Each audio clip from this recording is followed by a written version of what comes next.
Assalamualaikum warahmatullahi wabarakatuh. Halo semuanya, perkenalkan kami dari kelompok 3, kelas F, Angkatan 2022, Fakultas Teknik Informatika, Kampus Universitas Perjuangan Tasikmalaya. Pada kesempatan ini, izinkan kami untuk mempresentasikan hasil diskusi kami mengenai implementasi aplikasi Messenger menggunakan metode RPC. Untuk memenuhi tugas mata kuliah Sistem Distribusi yang diampu oleh Bapak Dede Syahrul Anwar, Eskom Mkom, yang beranggotakan saya sendiri, Anissa Nurrohmah, dan yang kedua, Dita Agustin Salsabila, dan yang ketiga, Tiswan, dan yang terakhir, Iban Abdussalam.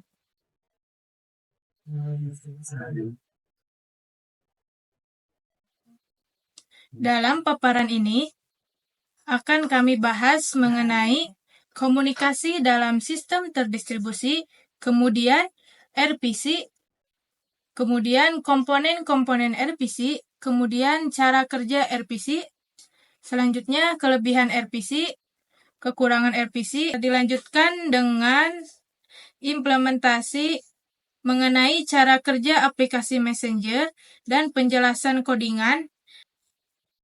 Baik, setelah itu yang terakhir yaitu kesimpulan. Baik, langsung saja kita bahas ke bagian yang pertama mengenai komunikasi dalam sistem terdistribusi yang akan disampaikan oleh saya sendiri. Baik, apa itu komunikasi dalam sistem terdistribusi? Komunikasi dalam sistem terdistribusi adalah proses pertukaran informasi antara komponen yang terletak di berbagai lokasi fisik. Dalam sistem ini, komponen dapat berupa server, klien, dan perangkat lain yang bekerja sama untuk menjalankan aplikasi secara efektif. Metode komunikasi yang umum digunakan meliputi Remote Procedure Call atau RPC, Message Passing, dan Shared Memory. Untuk itu, dalam pembahasan ini, kami akan membahas salah satu metode RPC yang akan dibahas oleh Dita Agustin. Kepadanya saya persilahkan.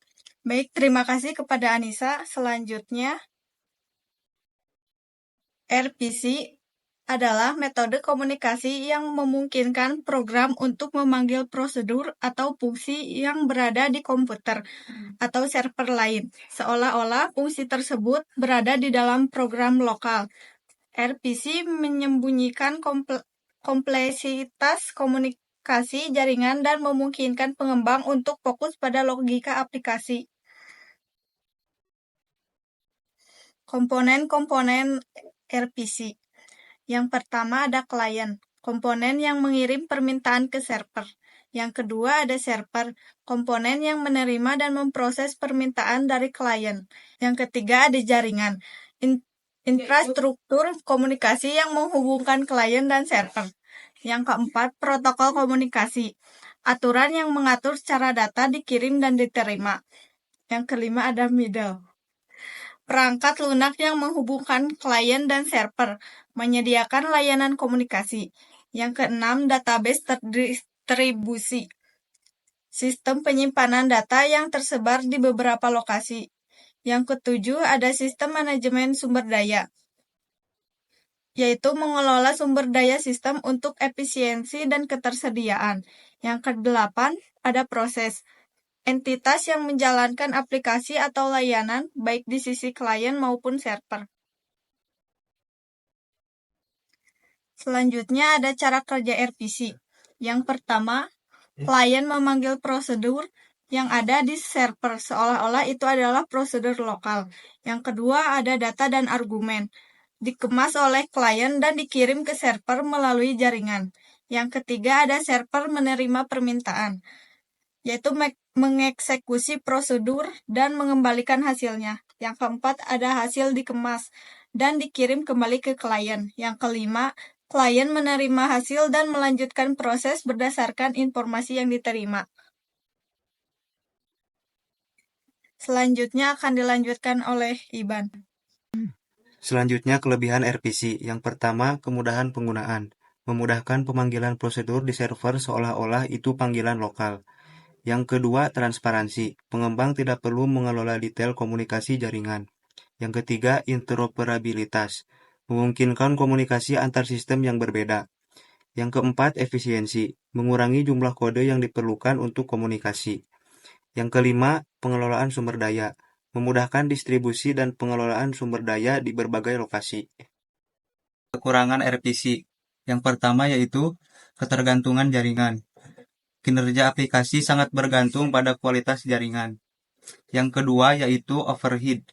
Proses pengemasan dan pengiriman data dapat menambah overhead. Yang ketiga yaitu masalah keamanan. Rentan terhadap serangan jika tidak ada pengamanan yang tepat. Yang keempat yaitu kompleksitas penanganan kesalahan. Memerlukan mekanisme untuk menangani kesalahan komunikasi. Yang kelima yaitu versi protokol. Kompatibilitas bisa menjadi masalah jika ada perubahan dalam protokol. Baik, di sini saya akan menjelaskan codingan dan cara kerja aplikasinya. Di sini kita butuh mengimport simple XML RPC untuk menjalankan servernya dan datetime untuk waktu pengiriman pesannya. Terus di sini ada fungsi kirim pesan yang berparameter sender dan message. Ada variabel waktu untuk menentukan waktu pengiriman pesannya. Terus setelah itu di sini ada self.message.append untuk menambahkan pesan tersebut ke dalam server. Terus di sini ada fungsi lihat pesannya yang mengembalikan self.message. Terus fungsi terakhir hapus pesan berparameter message to delete dan ada perulangan untuk mencari pesan yang dihapusnya dan mengembalikan pesan berhasil dihapus dan jika tidak ada maka pesan tidak ditemukan. Terus di sini ada variabel server untuk menjalankan localhost servernya dan menampilkan server yang sedang berjalan.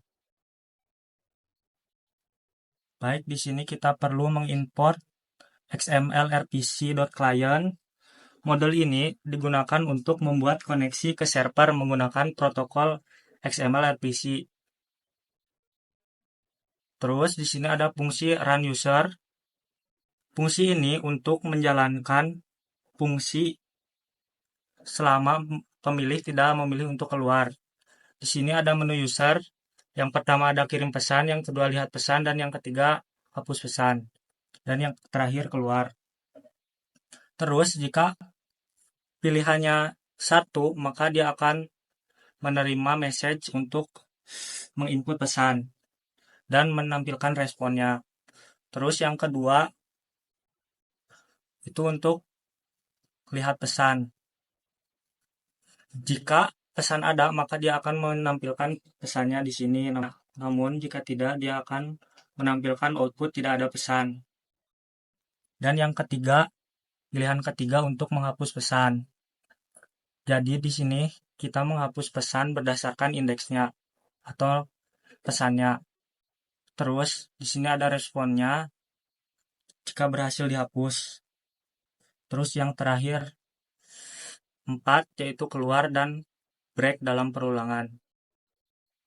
Terus jika pilihannya tidak ada, maka dia akan menampilkan pilihan tidak valid.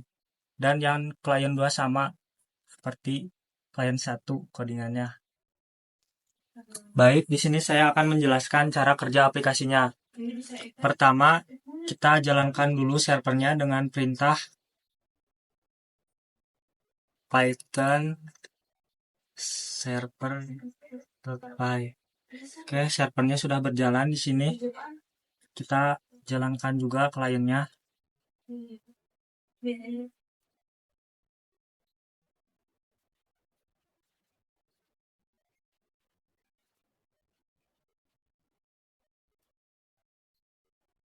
Yang klien 2 juga sama.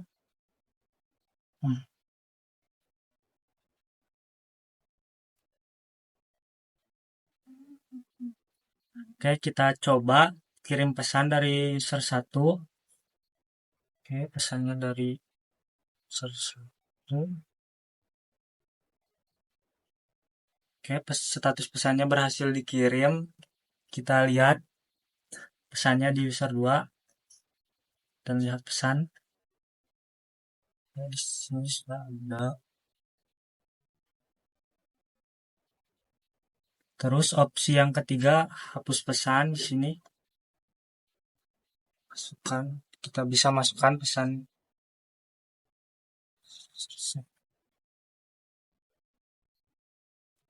Oke, pesan berhasil. Baik, terima kasih kepada Tiswan yang sudah menjelaskan codingan dan cara kerja aplikasi Messenger menggunakan metode RPC. Kemudian, untuk kesimpulannya, komunikasi dalam sistem terdistribusi, terutama melalui RPC, merupakan aspek penting dalam pengembangan aplikasi modern. Meskipun RPC menawarkan kemudahan dan efisiensi, tantangan seperti latensi dan ketergantungan jaringan perlu diperhatikan. Memahami komponen, cara kerja, serta kelebihan dan kekurangan RPC sangat penting untuk merancang sistem terdistribusi yang efektif dan handal. Baik, terima kasih semuanya. Mohon maaf bila ada kekurangan dan kesalahannya dalam memaparkan presentasi yang kami berikan. Terima kasih. Wassalamualaikum warahmatullahi wabarakatuh.